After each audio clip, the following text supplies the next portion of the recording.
প্ৰথম কথা হ'ল যে অসমত আইন শৃংখলা আছেনে নাই আচলতে এই কথাটোৰ প্ৰশ্ন উত্থাপন হৈছে। অসমত আইন শৃংখলা যে সমস্যাত পৰিছে এই কথাটো পুনৰবাৰ প্ৰমাণ কৰিলে যে অলপ আগতে ৰাইজৰ দ্বাৰা নিৰ্বাচিত এজন জনপ্ৰতিনিধিক যি ধৰণে বৰ্বৰভাৱে নগাঁৱত আক্ৰমণ কৰা হ'ল আৰু লগতে অসম আৰক্ষীৰ বিষয়াসকলক বা কনষ্টেবলসকলক যি ধৰণে গুৰলাগুৰকৈ পিতা হ'ল, এইটো মই ভাবোঁ যে অসমৰ ইতিহাসত এনেকুৱা ধৰণৰ ঘটনা নজিৰবিহীন আৰু এয়া প্ৰথম ঘটনা। এই ঘটনাটোক আমি তীব্ৰভাৱে নিন্দা কৰিছোঁ, গৰিহণা দিছোঁ। ৰাজনীতি ইমান তললৈ যাব নালাগে। ৰাজনীতিক মানুহে বিভিন্ন ৰাজনৈতিক দল আছে, বিভিন্ন ৰাজনৈতিক দলত নিৰ্বাচন খেলিব, প্ৰতিদ্বন্দ্বিতা কৰিব, ৰাইজৰ মাজত তেওঁলোকে মেল মিটিং কৰিব, তাৰ মাজত সেই সীমাবদ্ধ থাকিব লাগে, ৰাজনৈতিক পথাৰখনৰ মাজত সীমাবদ্ধ থাকে। কিন্তু আক্ৰমণ কৰাৰ দৰে ঘটনা সংঘটিত হ'লে আচলতে গণতন্ত্ৰ যে আচলতে একো নাই, মানে শেষ হৈ গৈছে, এইটো পুনৰবাৰ প্ৰমাণ কৰিলে। গতিকে আমি ৰকিবুল হুছেইন ডাঙৰীয়াক যি আক্ৰমণৰ ঘটনা, এই ঘটনাক আমি সদৌ অসম সংখ্যালঘু ছাত্ৰলীগে তীব্ৰভাৱে নিন্দা কৰিছোঁ, গৰিহণা দিছোঁ। লগতে অসম আৰক্ষীৰ যিসকল জোৱান আছিলে তেওঁলোককো যি ধৰণে আক্ৰমণ কৰিছে এই ঘটনাটো আমি তীব্ৰভাৱে নিন্দা কৰিছোঁ, গৰিহণা দিছোঁ।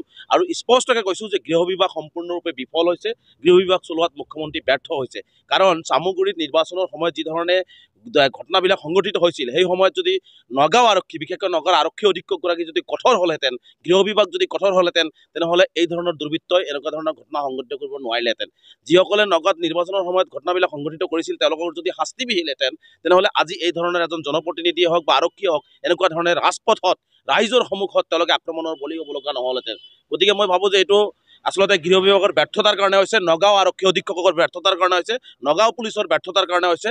গতিকে মুখ্যমন্ত্ৰী ডাঙৰীয়াক মই স্পষ্টভাৱে আহ্বান জনাইছোঁ যে গৃহ বিভাগ যদি চলাব পৰা নাই, মুখ্যমন্ত্ৰী ডাঙৰীয়াক গৃহ বিভাগ বেলেগৰ হাতত এৰি দিব লাগে। কিন্তু এনেকুৱা ধৰণে যদি এইটো বিহাৰ নহয়, উত্তৰ প্ৰদেশ নহয়, যে আচলতে এইটো বিহাৰ বা উত্তৰ প্ৰদেশ সদৃশ এটা পৰিৱেশ সৃষ্টি কৰিবৰ কাৰণে বিচৰা হৈছে নেকি বুলি আমাৰ এতিয়া সন্দেহ হৈছে যে কোনোবা ৰাজনৈতিক দলে আচলতে এইটো বিহাৰ বা উত্তৰ প্ৰদেশ কৰিব বিচাৰিছে নেকি। গতিকে সাধাৰণ ৰাইজে শান্তি বিচাৰে, সাধাৰণ ৰাইজে শান্তিত থাকিব বিচাৰে, সাধাৰণ ৰাইজে মিলাপ্ৰীতিত থাকিব বিচাৰে। আৰু এনেকুৱা ধৰণৰ আক্ৰমণ কৰি এটা অশান্তময় পৰিৱেশ সৃষ্টি কৰাৰ বিলাকৰ বিৰুদ্ধে যদি গৃহ বিভাগে মানে ব্যৱস্থা নলয়, তেনেহ'লে কিন্তু অহা দিনবিলাকত কিন্তু আৰু মানে বেয়া দিশ আমি দেখিবলৈ পাম। গতিকে সেইকাৰণে মই পুনৰবাৰ অসমৰ মুখ্যমন্ত্ৰী ডাঙৰীয়াক আৰু DGP মহোদয়ক আহ্বান জনাইছোঁ যে মুখ্যমন্ত্ৰী ডাঙৰীয়াই গৃহ বিভাগৰ দায়িত্বটো যদি চম্ভালিব নোৱাৰে এৰি দিয়ক, আৰু DGP মহোদয়ক যিসকলে এই কাণ্ড সংঘটিত কৰিছে তেওঁলোকৰ বিৰুদ্ধে কঠোৰৰ পৰা কঠোৰতম ব্যৱস্থা গ্ৰহণ কৰক। আৰু আমি মানে বিশ্বাস কৰোঁ যে এই ধৰণৰ ঘটনা যাতে বিহাৰ উত্তৰ প্ৰদেশৰ দৰে যেনেকুৱা ঘটনাবিলাক হয়, এই ঘটনাবিলাক যাতে অসমত নহয়, তাৰ কাৰণে অসমৰ ৰাইজ সজাগ হ'ব লাগে আৰু অসমৰ ৰাইজে এনেকুৱা ধৰণৰ ঘটনাবিলাকৰ বিৰুদ্ধে মাৰ বান্ধি থিয় হ'ব লাগে।